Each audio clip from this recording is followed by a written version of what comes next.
Oh man, थोड़ा जल्दी चलो ना तुम। साहब कैसे चले, ये ट्रैफिक तो देखो, अब ये कार है उड़कर तो नहीं जाएगी। वो तो मुझे भी पता है, मगर तुम फटाफट चलने की कोशिश करो। शिट यार, ये मुंबई का ट्रैफिक भी ना, मेरी ट्रेन मिस हो जाएगी। मुझे हर हाल में कल सुबह नासिक पहुंचना है। काय को खाली पीली चिल्लम चिल्ली कर रहे हो मैन? अगर इतना ही जरूरी काम था तो ऑफिस से समय से निकलना था, मगर नहीं, तुमको तो अपना ऑफिस भी जरूरी है। रोजी, मेरा दिमाग वैसे ही खराब हो रहा है, तुम मुझे मत सिखाओ क्या करना है। तुम नेट पर देखो ट्रेन का क्या स्टेटस है। जोसेफ को गुस्से में देखकर रोजी चुपचाप अपने मोबाइल में ट्रेन का स्टेटस देख रही थी, तो उसने देखा ट्रेन बांद्रा स्टेशन छोड़कर आगे के लिए निकल चुकी थी। मैन, ये ट्रेन तो गया। दोबारा चेक करो, देखो नासिक के लिए कोई और ट्रेन है क्या। ये ट्रेन निकल गई। शिट, मुझे कुछ समझ में नहीं आ रहा कि अब क्या करें। मेरी कल सुबह की अर्जेंट मीटिंग है। रोजी ने अपने मोबाइल में देखा कोई और ट्रेन नहीं थी, तो जोसेफ गुस्से में रोजी के ऊपर चिल्लाने लगा, जबकि उस बेचारी की कोई गलती नहीं थी। उन दोनों को लड़ते देख ड्राइवर, जो अब तक उन लोगों की बातें सुन रहा था, बैक व्यू मिरर में देखते हुए बोला, एक बात बोलूं साहब? अब तू भी बोल ले। प्लीज जोसेफ, काम डाउन, एक बार सुन तो लो वो क्या कह रहा है। जोसेफ गुस्से में ड्राइवर की तरफ देख रहा था। ड्राइवर ने धीरे से डरते हुए कहा, साहब, आपकी बुकिंग बांद्रा स्टेशन की है। वहां पहुंचने के बाद आप एक बार पेमेंट कर देना, उसके बाद मैं अपना जीपीएस ट्रैकर बंद करके आपको नासिक ले चलूंगा। अभी 1 बज रहा है, सुबह के 5, साढ़े 5 बजे तक हम लोग नासिक पहुंच जाएंगे। Are you mad? पूरी रात कार का सफर बहुत थकाने वाला होता है, और उसमें रिस्क भी तो है। तुम दिन भर से गाड़ी चला रहे हो, थके हुए होंगे ना। रे बाबा, रात को सफर नहीं करेंगे। वैसे तुम्हारा आइडिया अच्छा है, और मेरे पास कोई ऑप्शन नहीं है। मैं आगे बैठता हूँ, गाने सुनते हुए चलेंगे। जब तुम्हें थकान लगे तो थोड़ी देर गाड़ी मैं चला लूंगा। जोसेफ, वो जीपीएस ट्रैकर बंद करने को कह रहा है। किसी को क्या पता कि हम लोग इसके साथ ट्रेवल कर रहे हैं। कुछ ऊंच नीच हो गई तो क्या होगा? वैसे भी आजकल कितने सारे केस सुनने में आते हैं। तुम जरा ये क्राइम पेट्रोल देखना बंद करो। देखो कितना शरीफ है, खुद ही हमारी मदद करना चाहता है। रात के वक्त कार का सफर करने का रोजी का बिल्कुल भी मन नहीं था, मगर जोसेफ की जिद के आगे उसकी एक ना चली और वे लोग नासिक के लिए निकल गए। जोसेफ और ड्राइवर बातें कर रहे थे, और दिन भर की थकान के कारण पीछे वाली सीट पर अकेली बैठी रोजी की नींद लग गई। जैसे ही ड्राइवर ने देखा रोजी सो गई, उसके चेहरे पर रहस्यमयी मुस्कुराहट आ गई थी। वो बार बार उसी की ओर देख रहा था। जोसेफ इन सब से बेखबर गाड़ी में चल रहे गाने का लुत्फ ले रहा था। ये शाम मस्तानी मद हो। कुछ देर बाद गाड़ी हाईवे पर रुकी। जैसे ही गाड़ी रुकी, रोजी घबरा कर उठी और वो ड्राइवर और जोसेफ को देखने लगी, मगर उसे कार में कोई भी नजर नहीं आया। पूरी रोड सुनसान पड़ी थी। जंगल के बीचों बीच सड़क पर खड़ी कार को देख वो घबरा गई। वो कार के कांच में से ही इधर उधर देख रही थी। उसे जोसेफ कहीं नजर नहीं आया। जैसे ही वो घबराकर कार से बाहर आई, उसे अपने कंधे पर किसी के हाथ के होने का एहसास हुआ। वो जोर से चीखी। उसके सामने एक भयानक औरत खड़ी हुई थी, जो देखते ही देखते उसके शरीर में समा गई। उसकी चीख सुन जोसेफ उसके पास आया। क्या हुआ? जोसेफ, जोसेफ तुम कहाँ थे? वो औरत कहाँ गई? कौन औरत? यहाँ तो कोई नहीं है। अरे हम वहां सामने चाय की गुमटी पर चाय पी रहे थे। तुम सो रही थी इसलिए तुम्हें नहीं जगाया। कहते हुए उसने चाय की गुमटी की तरफ इशारा किया, तो रोजी हैरान रह गई, क्योंकि थोड़ी देर पहले वहां पर कुछ भी नहीं था। पूरा रोड खाली था। अब अचानक से चाय की गुमटी और रिफ्रेशमेंट की शॉप कैसे आ गई? ये कैसे हो सकता है? यहाँ तो अभी कुछ नहीं था, अचानक से ये सब कुछ कैसे? क्या कैसे हो सकता है? जरूर तुमने कोई सपना देखा होगा। चाय पियोगी? फ्रेश लगेगा। जोसेफ उसे समझाने की कोशिश कर रहा था, मगर रोजी डरी हुई थी। उसने ना में सर हिला दिया। ड्राइवर वापस आकर ड्राइविंग सीट पर बैठा और रोजी की तरफ देखकर मुस्कुराया। रोजी को उसका यूं मुस्कुराना अच्छा नहीं लगा। ड्राइवर ने उसकी तरफ सुपारी का पैकेट बढ़ाया। ये लो, इससे तुम्हें नींद नहीं आएगी। जोसेफ के कहने पर बेमन से रोजी ने वो सुपारी अपने मुंह में डाली तो रोजी को तेज इत्र की खुशबू आई और उसे ऐसा लगा कि कोई उसके बगल में आकर बैठा है, मगर वहां पर कोई नहीं था। पूरी रात वो डरी सहमी बैठी रही। वे लोग सुबह सुबह नासिक पहुंच गए। देखिए, मैंने आप लोगों को सुरक्षित पहुंचा दिया। आप बेकार में ही मेरे साथ आने में डर रही थी, मगर मैं आपको यकीन दिलाता हूँ, आज रात का ये सफर आपको उम्र भर याद रहेगा। कहते हुए उसकी आंखों में अलग ही चमक थी, जिसे देख रोजी सहम गई। उसे कुछ अच्छा नहीं लगा। वो अपना हैंडबैग कार से निकालने के लिए झुकी तो ऐसा लगा उसे कोई धक्का देकर कार से बाहर निकाला हो। उसने जोसेफ की ओर देखा, मगर जोसेफ को अंदाजा ही नहीं था रोजी के साथ क्या हुआ है। दोनों होटल रूम पहुंचे। क्लाइंट से 9 बजे का अपॉइंटमेंट है। अभी तो केवल 5 बजे हैं। थोड़ी देर सो जाता हूं ताकि फ्रेश लगेगा। आओ, तुम भी सो जाओ।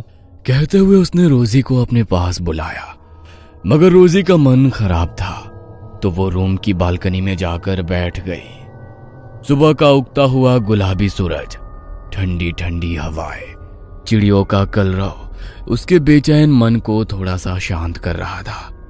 वहां बैठे बैठे उसे 2 घंटे बीत गए। उसे पता ही नहीं चला। जब उसने घड़ी की ओर देखा तो उसे पता चला, ओह माय गॉड, 2 घंटे से मैं यहीं पर बैठी हुई हूँ। कुछ देर में जोसेफ भी उठ जाएगा। उसके उठने के पहले रेडी हो जाती हूँ। वो वॉशरूम में अपना मुंह धो रही थी। मुंह धोते हुए उसने देखा उसकी गर्दन पर किसी के नाखून के निशान थे। वो हैरान हो गई। अरे, मेरे शरीर पर ये निशान कैसे? और ये क्या? इसमें से तो हल्का हल्का खून आ रहा है। मतलब ये ताजा निशान है। कैसे आ गए ये निशान? कुछ समझ में नहीं आ रहा है। कल रात तक तो नहीं थे, मुझे पता ही नहीं चला और ये निशान बन गए।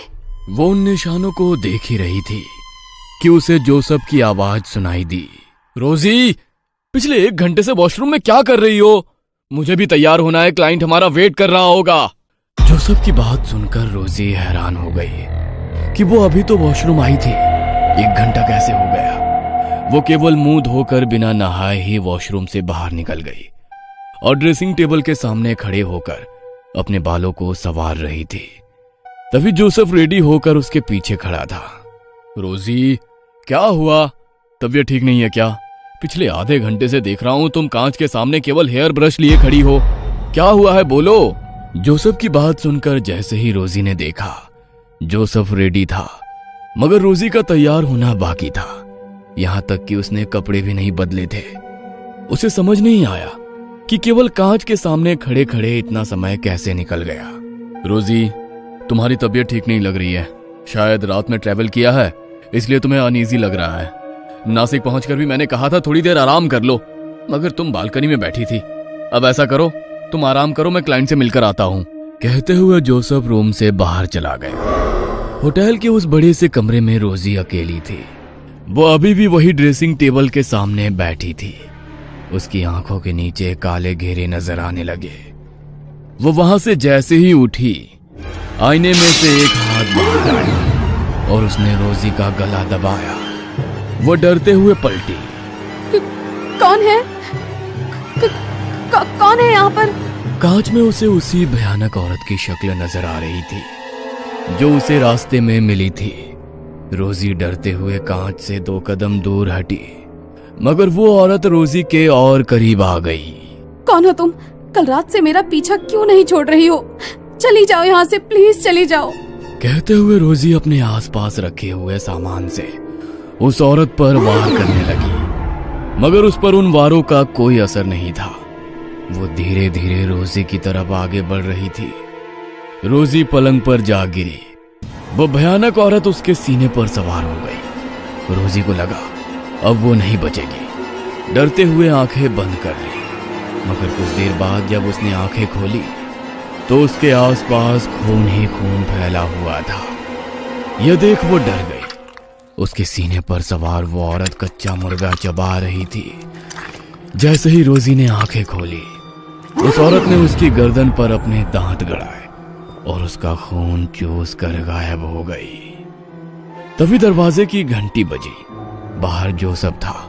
रोजी ने दरवाजा नहीं खोला तो वो रिसेप्शन से मास्टर की लेकर आया और रूम का दरवाजा खोला। रोजी रूम के एक कोने में डरी सहमी सी बैठी हुई थी। हे रोजी, क्या हुआ तुमको? और ये तुम्हारे कपड़ों पर खून कैसे? कुछ तो बोलो, क्या हुआ है तुम्हें? मुझे डर लग रहा है, कुछ तो बोलो। जोसेफ के बार बार पूछने के बावजूद रोजी कुछ भी कहने की स्थिति में नहीं थी। जोसेफ ने तुरंत रूम सर्विस को कॉल किया। सभी उसकी हालत देखकर हैरान थे। सीसीटीवी फुटेज में भी कुछ नजर नहीं आया। जोसेफ ने रोजी के कपड़े बदले और उसे अपने साथ वापस मुंबई लेकर आ गया। वो खून चूसने वाली चुड़ैल ब्लड सकर अब उसके साथ हर वक्त रहती। वो किसी को भी नजर नहीं आती, वो सिर्फ रोजी को ही नजर आती थी।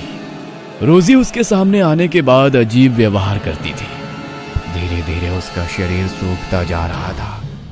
जोसेफ उसे लेकर कई डॉक्टर के पास भी गया, मगर किसी भी डॉक्टर के पास उसका कोई इलाज नहीं था। तब किसी ने उसे रोजी को चर्च ले जाने की सलाह दी। ब्लड सकर, ये क्या होता है? ये वो खून की प्यासी आत्माएं हैं जो अनंत काल तक इस धरती पर रहेंगे। उनकी मुक्ति संभव नहीं है। यह अपने शिकार को ना तो जिंदा रहने देती है, ना ही मरने देती है। इससे छुटकारा पाने का केवल एक उपाय है कि इसे किसी और के ऊपर छोड़ दिया जाए। फादर, ये क्या बात हुई कि अपनी परेशानी किसी और के ऊपर छोड़ दी जाए? यही इसका रूल है। किसी ने इसके ऊपर उसे छोड़ा है। दूसरी तरफ वो टैक्सी ड्राइवर अपनी बेटी के साथ डिनर कर रहा था। मैं बहुत खुश हूँ बेटा कि अब तू पूरी तरह से ठीक हो गई, वरना उस चुड़ैल ने तो तुझे कंकाल बना दिया था।